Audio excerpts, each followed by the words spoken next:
dia, queridos alunos, bom dia, queridos professores, bom dia, turma de Coivaras, do Piauí, bom dia, turma de Joaquim Pires, bom dia, Landry Salles, bom dia, nossa Nova Santa Rita, bom dia ao PI 7, coloca aí qual é a cidade. Bom dia, Rio Grande do Piauí também, e Ribeira do Piauí.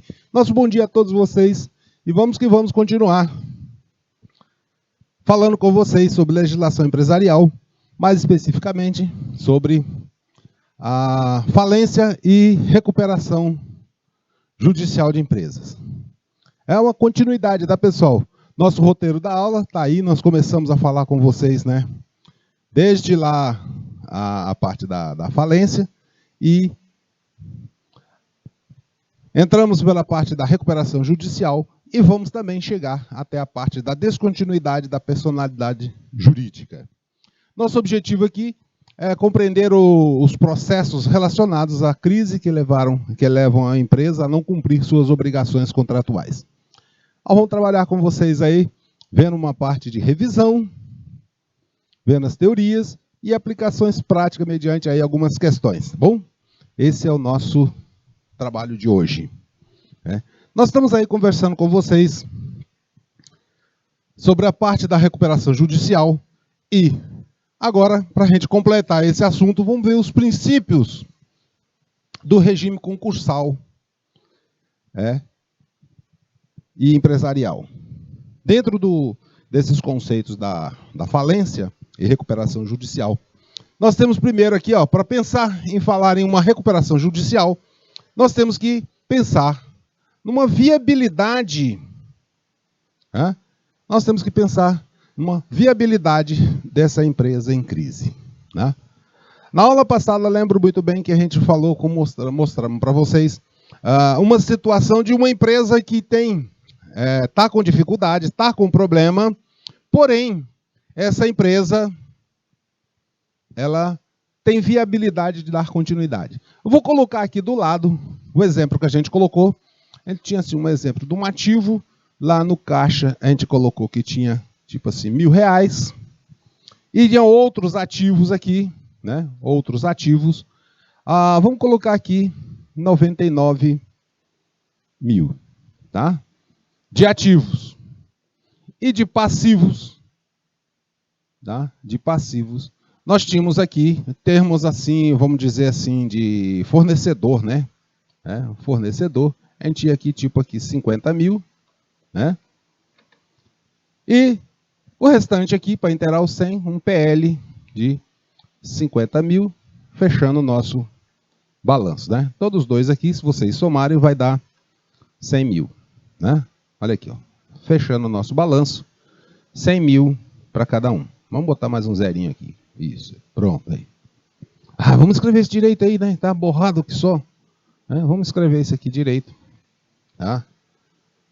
Vamos aqui, botar aqui para vocês. Olha aqui, somando 99 mil mais 1.000, dá 100 mil, 50 mil mais 50 mil, temos aqui também 100 mil. Está o nosso balanço aqui. Onde é que está o problema dessa empresa? Ela tem uma pressão aí com fornecedores de 50 mil reais. Vamos pegar outra caneta aqui, azulzinha. Ela está com uma pressão aqui de 50 mil reais, mas ela só tem dinheiro em caixa R$1.000. Aqueles outros ativos ali, pessoal, entenda assim, que são máquinas, equipamentos, tal, está toda estruturada a empresa, porém ela não tem dinheiro suficiente para pagar seus compromissos nas datas aprazadas. Assim nós temos, sem contar, né, que essa empresa também, vamos colocar aqui, né, olha aqui, ela tem ativo, tem um passivo, tem um faturamento anual, né? Não eu coloquei a questão do faturamento, mas ela tem um faturamento, né? E tem também outras questões que são relacionadas à empresa. Ela tem a atividade dessa empresa é relevante, né? Porque ela tem um aspecto socioeconômico muito importante. E essa empresa está sem condições de pagar, e essa empresa está numa situação difícil aí, e num processo que poderia caminhar para uma falência, mas como ela tem essa relevância e a capacidade que ela tem, então é um fator importante a ser analisado para ver se a continuidade da empresa é importante ou não.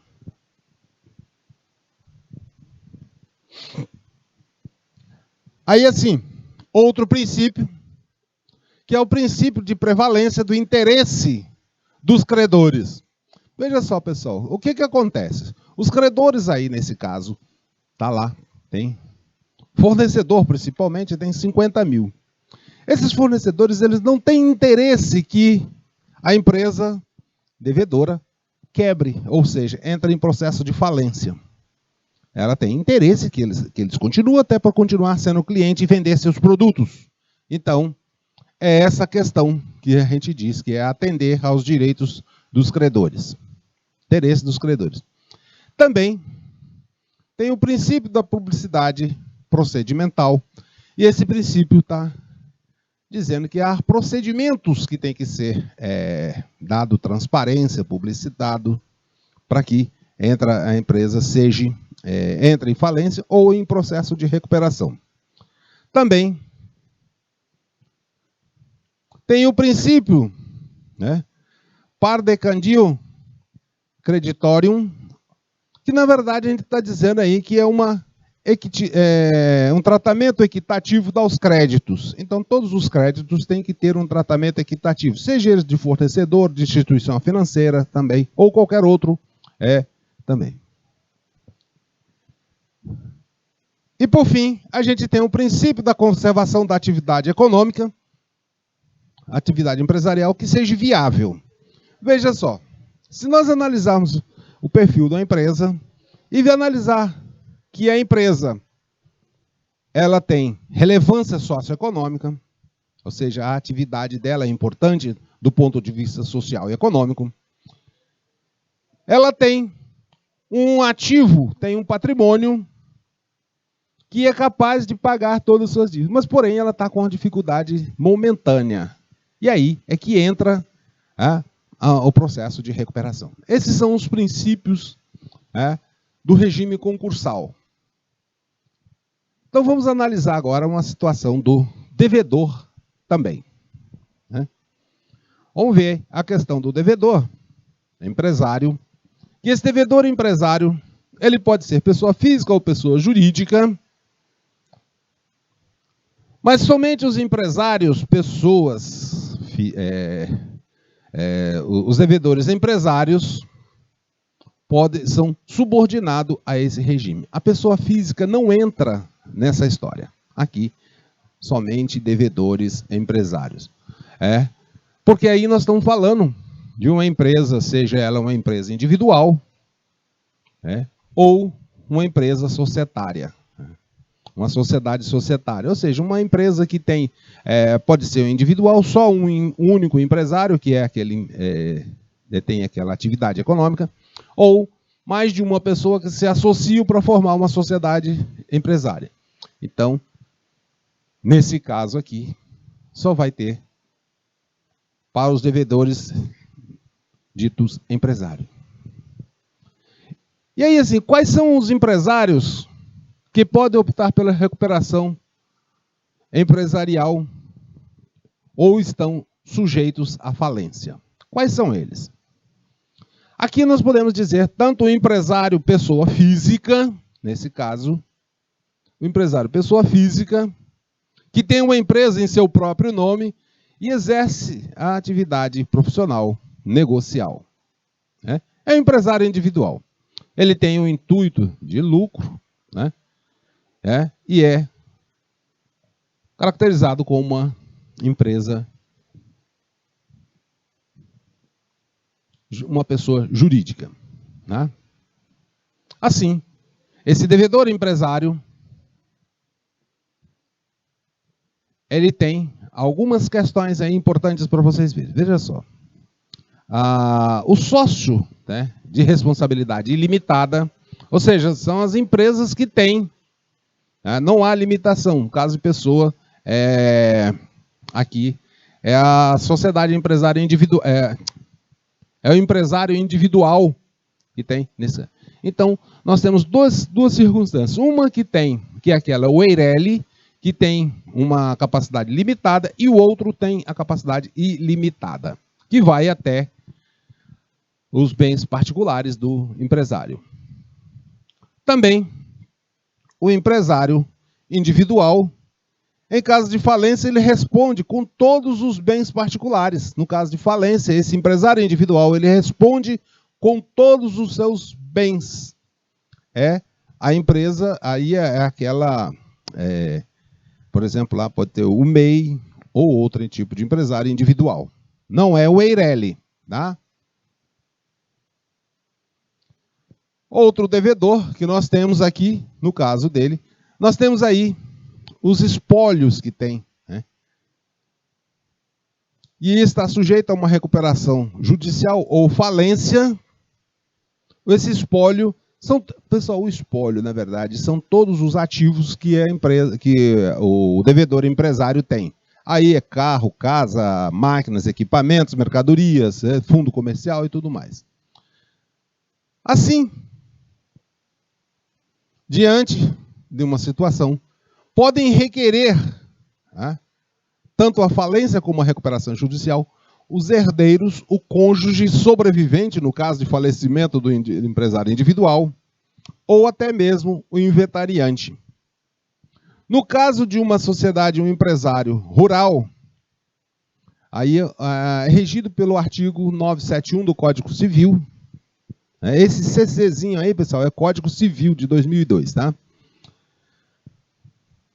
Em que essa atividade empresarial, seja a do empresário rural, seja a sua profissão principal, ele pode requerer a inscrição também. Já a sociedade simples, regida pelo artigo 982 do Código Civil, que define a sociedade empresária, aquela que tem objeto de exercício de atividade própria de empresário, né? Também podem fazer a requisição de falência ou recuperação judicial. No caso de atividades profissionais, né, ou liberais, intelectuais, estão fora, não pode, nesse caso aqui, não pode requerer nem a falência e nem a recuperação judicial. As cooperativas também estão fora. As sociedades em nome coletivo também, né, aquelas que são formadas por pessoas físicas e respondem de forma solidária e limitada pelas obrigações, estão sujeitas. Então aqui vamos gravar diferente aqui. Essas aqui, elas estão sujeitas à falência e à recuperação também. Então são, na verdade aqui são as empresas, né? Mais comércio, indústria, essas coisas. Tem a outro tipo de sociedade, que tem a sociedade limitada, é aquela que aparece lá no finalzinho do nome assim, ó, LTDA, tá? Essa é a modalidade de empresa, que aqui diz que são sociedade por cotas limitadas. Também estão sujeitas tanto à falência como à recuperação. Agora sim, temos uma série de empresas que são excluídas tanto do processo de falência como de recuperação. São aí a sociedade de economia mista, as empresas públicas, as instituições financeiras, né? Em caso de insolvência tem tratamento diferente, né? Regido por lei específica, que não é o nosso caso aqui. Já as sociedades em nome coletivo, que é formada por pessoas físicas que respondem solidariamente limitadas, elas estão sujeitas à recuperação, à falência e recuperação. Então, aqui nós temos aqui as empresas que são formadas somente por pessoas físicas, e essas pessoas físicas respondem de forma ilimitada. Aqui é a empresa individual, né? Não é a Eireli. Outras empresas que estão sujeitas a um regime especial, aí, no caso de insolvência dessas empresas, as regras delas estão estabelecidas lá na 640, na lei 6.024 de 74, que trata-se de um denominado liquidação extrajudicial. É um procedimento diferente, totalmente diferente, porque aí entra... Pessoal, na verdade, esse procedimento ele se assemelha ao processo de falência e é um misto também com a recuperação judicial. Tá? Aqui, pessoal, nesse caso, o Estado assume os poderes de gestão. E eu vou dizer para vocês, né? Já havia aqui uma instituição que passou por um processo de liquidação extrajudicial, e eu vou dizer para vocês, né? A decretação é traumática para a gestão. Né? A primeira coisa, né? Amanhece as contas, né, dessa instituição, elas amanhecem todas bloqueadas. Todo bloqueado. Instituição financeira, aí você tem depósito no banco, tá lá no banco, tem depósito, tudo, né? Isso acontece? No outro dia, quando você vai sacar, não funciona nada. Tá tudo travado. Aí, um agente, né, designado, em regra pelo Banco Central, assume a gestão dessa liquidação extrajudicial. Pessoal, aqui, veja só, né, nós estamos falando de uma situação em que o interesse público aqui é maior, até porque se a empresa está numa situação, uma instituição financeira, ela está numa situação difícil da insolvência, então o que acontece? Significa que a gestão não está dando conta de cuidar dos negócios e ali, como eu falei para vocês, as pessoas podem ter contas de depósito, essas coisas, e aí, né, a coisa fica complicada. Então, normalmente aqui é o Banco Central que decreta de ofício. Pessoal, decretar de ofício não é quem pede, não, tá? O auditor do Banco Central detecta a situação de insolvência. Na verdade, eles chamam de outro nome, tá? A denominação aqui, diz que a empresa ela não tem encaixe suficiente, e aí, né, o auditor requer a decretação da liquidação extrajudicial. E aí, assume-se um gestor indicado pelo Banco Central para assumir. Bom, com isso, pessoal, nós encerramos essa parte de liquidação e recuperação extrajudicial, mas tem um outro assunto aqui que é interessante a gente ver, que é desconsideração de personalidade jurídica. Veja só, nesse contexto aqui, né, nós precisamos entender que a desconsideração da personalidade jurídica, ela, primeiro, precisa se conhecer, para a gente entender isso, conhecer primeiro qual é este instituto de desconsideração da personalidade jurídica. Né? Assim nós podemos dizer para vocês o seguinte, que é possível que sócios, né, de uma sociedade respondam pessoalmente com seus bens particulares pela prática de atos que a lei considera fraudulenta. Então, nesse caso, há uma prática de atos considerados fraudulentos. Vamos entender passo a passo esse negócio para vocês poderem, né? Aqui, ó, nós temos numa hipótese para vocês que esse instituto trata, né, pois garante aos credores que não serão prejudicados em razão de atos espúrios ou atos fraudulentos cometidos por intermédio da empresa. Então, veja só, a empresa está trabalhando à margem da legislação de forma ilegal ou fraudulenta. Nesse caso, nós temos aí que uma pessoa jurídica, né, ela representa uma sociedade empresária. Veja só, a pessoa jurídica ela é representada por uma sociedade empresária. Então tem um PJ, então tem lá quem são os seus sócios que representa a sociedade. Ela representa a sociedade.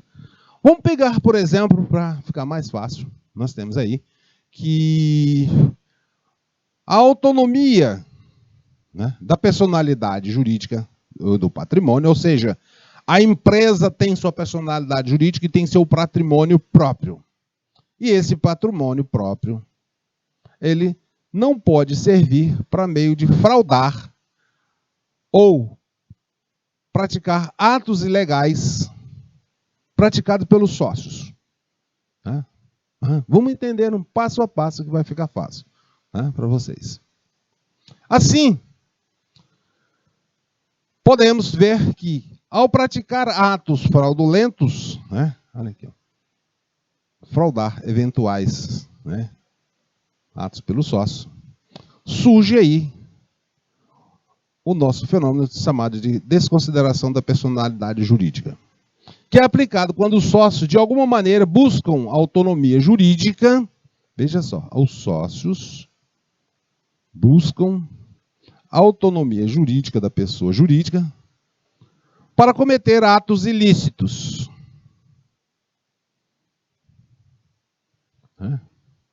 Essa é uma técnica, pessoal, que algumas pessoas utilizam, que se trata de um processo no âmbito do processo judicial. Logo, aqui, como se essa técnica ela está no âmbito do processo judicial, somente o juiz pode desconsiderar o patrimônio de uma empresa e sua autonomia. Porque uma vez criada a empresa, ela tem seu patrimônio e tem sua autonomia. E assim, somente o juiz pode desconsiderar essa autonomia e avançar sobre o patrimônio, ou seja, buscar o patrimônio que é desconsiderado e assim fazer a separação do patrimonial via regra protegida. Vamos pegar aí um exemplo de uma empresa limitada. Vamos supor lá que tenha 2 sócios, Vamos pegar aqui o exemplo de uma sociedade. Sabe-se que a sociedade limitada ela tem patrimônio próprio, é uma pessoa jurídica, que é diversa. Essa autonomia diz que o patrimônio da empresa e a empresa ela é separada, Totalmente é o princípio da entidade que separa a pessoa física da pessoa jurídica. Então a pessoa jurídica tem seu patrimônio e os sócios têm seus patrimônios. Assim, caso os sócios cometam alguma ilegalidade, o juiz pode desconsiderar a separação dessas e buscar responsabilidade pessoal dos sócios. Veja que nós estamos falando que são atividades totalmente ilegais, ilícitas, É somente o juiz aí no processo judicial que pode. Assim, de acordo com o artigo 50 do nosso Código Civil, só se aplica desconsideração da personalidade jurídica quando houver abuso de personalidade jurídica da empresa. Ou seja, a pessoa jurídica está cometendo abuso. A pessoa por meio dos seus gestores e administradores. Esse abuso pode ser de 2 formas. Uma por um desvio de finalidade ou confusão patrimonial, que aí seria aquela mistura do patrimônio da empresa com o patrimônio do sócio. Aí vira uma bagunça danada na coisa e fica difícil de administrar esse negócio. E essa bagunça aí pode dar. Quanto ao desvio de finalidade, nós estamos dizendo que é a utilização da pessoa jurídica com o propósito de lesar credores.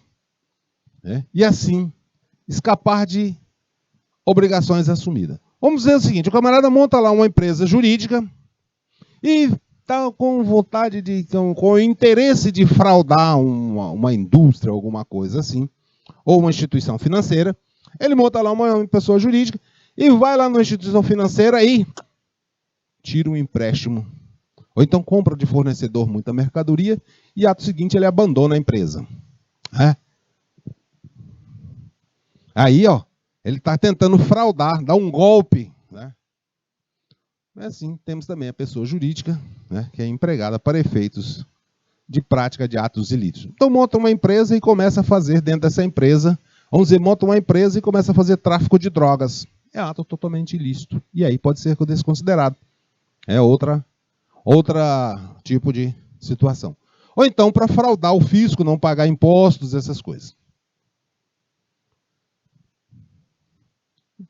Quando nós falamos de confusão patrimonial, é que, na verdade, assim, tanto os sócios como a empresa, não há separação do patrimônio.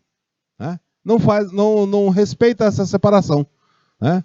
Aí o camarada começa a pagar suas despesas pessoais pela pessoa jurídica, lá, dos sócios, né?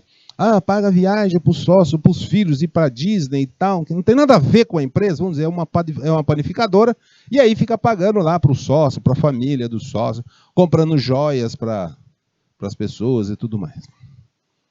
E isso aí pode tanto ser feito tanto pelos sócios, né, como também pelos administradores, né, que aplica faz essa confusão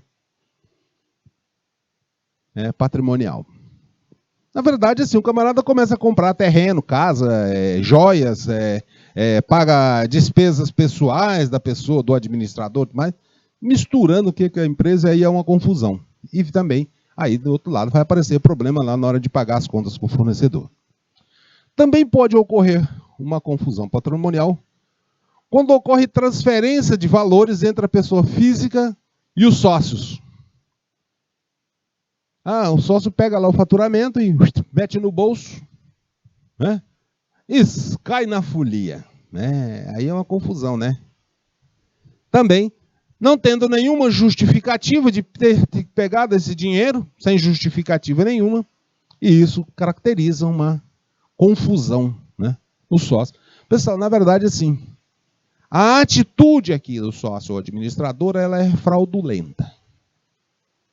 Porque o camarada pegar o dinheiro do faturamento da empresa, bota no bolso e faz outras coisas, né, que não tem, ele está fazendo toda essa confusão e aí pode ser desconsiderado. E não cumprindo com as obrigações com fornecedores também, ainda leva outra agravante, né? Aí, assim, nessa situação, né, o credor que está sendo lesado, ou até mesmo o Ministério Público, pode interferir no processo para proteger o interesse das pessoas menores. Vamos dizer que tenha lá 2 sócios, né? Um sócio tem 10% e o outro tem 90%. E o sócio majoritário começa a botar o dinheiro da empresa no bolso e tal, e desviando todinho e deixando lá um pepino, uma bronca lá para o outro sócio. Né? Aí o credor que está sendo lesado, ele pode requerer ao judiciário a desconsideração da personalidade jurídica para fim de buscar, né? Por fim de buscar o patrimônio pessoal daquele sócio que estava desviando o dinheiro ou do administrador que estava desviando o dinheiro da empresa. Professor, é justamente isso mesmo. Se o camarada está dando golpe na empresa, ele pode ser, o credor pode pedir, requerer essa desconsideração, ou então o Ministério Público, para proteger a parte minoritária. Vamos dar um exemplo para vocês, aí ficar bem mais claro essa questão da desconsideração, né? Vamos exemplificar isso aí. Um cometimento de abuso por meio da pessoa jurídica, então aqui é um abuso por meio de pessoa jurídica. É o ato do sócio ou sócios, né, constituir uma empresa, várias empresas, com a finalidade de contrair empréstimo junto a instituições financeiras. Então ele monta uma empresa e vai lá pegar dinheiro emprestado na instituição financeira ou comprar mercadoria de fornecedores, e aí ele não paga essa dívida e os sócios simplesmente desaparecem, fogem. E aí vai ficar o quê? Um passivo em nome da pessoa jurídica.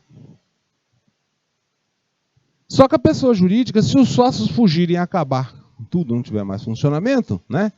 Aí ele vai dizer assim, né? Vá cobrar, né, de não sei quem aí, né? Porque agora a empresa não tem mais nada. Pessoal, isso ocorre muito, tá? Ocorre muito. que são atos altamente fraudulentos, que o camarada faz esse tipo de situações, né? E aí, assim, né? Demonstrado a instituição, né? Demonstra que esse for o intuito fraudulento, né? E aí pode abrir-se um processo judicial de cobrança da dívida, né? E assim, ao mesmo tempo, a desconsideração da personalidade jurídica e chamar as pessoas, os responsáveis, sócios e administradores, respectivamente, para se responsabilizar por aqueles débitos, por aquela dívida. O camarada pensou que escapou, mas não escapou, porque aí ocorre a desconsideração e vai pegar os sócios, né? Aqui, pessoal, eu tenho que colocar para vocês um tipo de fraude que se acontece, normalmente aí quando se vai fazer auditoria nesse tipo de situação, você tem que analisar para trás, né, quem eram os sócios, né? Quem eram os sócios. Vamos dizer, o camarada monta lá uma PJ, vamos botar aqui, ó, né? Montou uma PJ, uma pessoa jurídica, que tem os sócios A e o sócio... Vamos botar de outra cor, né? Tem os sócios A e... Vamos botar verde aqui, né? E B. Vamos botar tudo vermelho, porque esses aqui vai ser os malandros, né? Veja só. Botou sócio A e o sócio B, né? Aí ele vai lá na instituição financeira, né? Sócio A, sócio B, tem patrimônio e tal, é uma pessoa considerada rica e tudo mais e tal, né? Aparência, aquelas coisas tudinho. Vai lá no banco. Vai lá no banco. E pega lá, por exemplo, 500 mil de empréstimo. Pegou lá 500 mil de empréstimo para cuidar da empresa, expandir os negócios e tal. O camarada tem uma lábia muito boa, conversa e tal, e o banco faz. Aí o que esse camarada aqui pega faz? Esse pessoal aqui em cima faz. Essa mesma PJ, né? O sócio, né, A, sai o sócio A sai, permanece o sócio B e entra um outro sócio, vamos dizer aqui, um sócio chamado C. Sócio B normalmente é uma pessoa simples e tal, né, que não tem. E aqui, o sócio A, esse sócio A aqui, ele some. Some, o quê? Foge. Pegou o dinheiro e tchá, né? E aí ele coloca o sócio B no seu lugar, como se estivesse vendendo para um sócio B, C. E o sócio C, uma pessoa simples, o sócio B, uma pessoa simples, está lá com esse tamanho do problema. E aí, pessoal, é que se pede, né, essa desconsideração para pegar esse camarada lá em cima, esse sócio aqui que sumiu, tá? Esse sócio aqui, e aí traz ele para cá novamente, né, para ter a responsabilidade pessoal do que ele fez. Isso é muito relevante, pessoal, quando se analisa, né, quando se faz análise de créditos em instituições financeiras que estão em processo de liquidação, de devedores duvidosos. O camarada está lá, tirou empréstimo e tal, e deu o golpe mesmo. É o golpe mesmo aqui, é sem vergonhice mesmo. Tá? E aí ele pega, faz isso aí. Bom dia aí, Carlos Eduardo. Bom dia novamente para Coivaras, bom dia Joaquim Pires, bom dia Landry Salles, bom dia Nova Santa Rita, bom dia Caridade, bom dia aí para vocês de Rio Grande do Piauí. Tá? Então, pessoal, saibam vocês que essas pessoas que atuam dessa forma, pensando em dar armação, dar um golpe, foi lá na instituição financeira, ou então comprou mercadorias de fornecedores e os fornecedores acreditando que vai ser um bom negócio, e aí o camarada foge com a mercadoria e tudo, né? Some com tudo. E isso, pessoal, é complicado, tá? Muito complicado. Com isso, pessoal, nós concluímos essa parte também da desconsideração jurídica. E agora nós precisamos também exercitar um pouquinho, né? Lembra que a gente falou? Vamos exercitar um pouquinho para a gente concluir esse assunto? Então, vamos colocar aqui para vocês algumas questões. E eu quero que vocês coloquem aí no chat aí a resposta, né? Como funciona a recuperação judicial? Tá? Eu vou dar um minutinho para vocês fazerem aí e me dizer como é que funciona essa recuperação judicial, tá?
Então, pessoal, e aí? Vamos movimentar esse chat aí? Hã? Vamos lá? Turma Nova Santa Rita, Joaquim Pires. Hã? Então, vamos conferir aqui, pessoal, na nossa resposta padrão para vocês, né, a respeito dessa recuperação. Como é que funciona, né? A recuperação judicial, pessoal, ela segue um rito processual estabelecido lá pela Lei 11.101 e também essa lei passou por uma atualização em 2020 pela Lei 14.112, conhecido como Lei da Recuperação e Falência. Normalmente, pessoal, em regra aí, a recuperação judicial se inicia com um processo ou um peticionamento, né, um pedido ao juiz, que é o nome técnico aí que se fala na área jurídica, um peticionamento, mas para nós, assim, entendemos que é um pedido que se faz ao juiz para que ele aceite, ou seja, faça um deferimento que será necessário para que os credores não apresentem objeções ou, em caso de objeções, um plano de recuperação aprovado por Assembleia de Credores. Então, funciona desse jeito. A empresa está com um problema, e aí ela faz um pedido de recuperação judicial, junta-se toda a documentação, balanço, balancete, demonstração de resultado, fluxo de caixa dos últimos 3 anos, uma relação de patrimônio, nominar os patrimônios com as documentações pertinentes. Tá? Não adianta dizer nesse pedido, eu quero fazer um pedido de... Eu tenho um caminhão, eu tenho um carro, eu tenho um caminhão, eu tenho uma carreta e tal. Não adianta isso não, tá? Tem que comprovar que aquele caminhão, aquela carreta está realmente no nome da empresa. Tá? Tem terreno? Tem que mostrar o registro do imóvel, tudo direitinho. E a relação dos valores que deve e para quem deve. E assim fazer o pedido, né? Junto com um plano de recuperação. Um plano de recuperação, pessoal, normalmente ele vai dizer assim, olha, para me fazer essa recuperação, senhores credores, eu vou precisar aqui de um capital, de matéria para comprar matéria-prima, ou então dizer, eu tenho a matéria-prima, eu vou precisar de um prazo para que eu possa me articular com meus clientes, vender meus produtos, E aí, de posse desse faturamento, e aí vou ter um faturamento de tanto, vou ter que comprar novamente mercadorias e tudo mais, e cada mês sobra tanto e vou pagar tanto. E aí ele está fazendo o seu plano de recuperação para pagar os seus credores, tá bom? E aí o juiz, né, vai dar um aceite nesse pedido, vai constituir uma assembleia de credores, e aí esses credores, né, veja só, pessoal, normalmente aí o credor, se ele tiver mais de 25% do valor da dívida geral da empresa, né, dos débitos dela, ele mesmo sozinho pode pedir, ou então se juntando mais pode pedir também a constituição da assembleia. Aqueles credores que se atrasarem em pedir, provavelmente vão ficar de fora. Bom? Então, esse é o procedimento. Tem mais outras questões aqui? Tem. Eu deixei outras questões aqui para vocês, tá? Eu vou até passar aqui, que nós já estamos no nosso tempo limite. Que são outras questões relevantes. É importante vocês pegarem essas questões depois lá na plataforma, por isso que eu vou até o final. Pegue lá na plataforma, que elas justamente elas estão assim, servem para vocês verem exatamente o que é necessário aí para fazer. E assim, nós encerramos essa parte de hoje, tá? Tem outras questões aí de temas anteriores? Tem, né? Mas vamos deixar essas questões aí para vocês, né? Nas próximas, tá? Vocês vão pegar aí outras questões, tá? Vamos deixar essas outras questões para vocês aí. E aí, ó, um abraço e até semana que vem.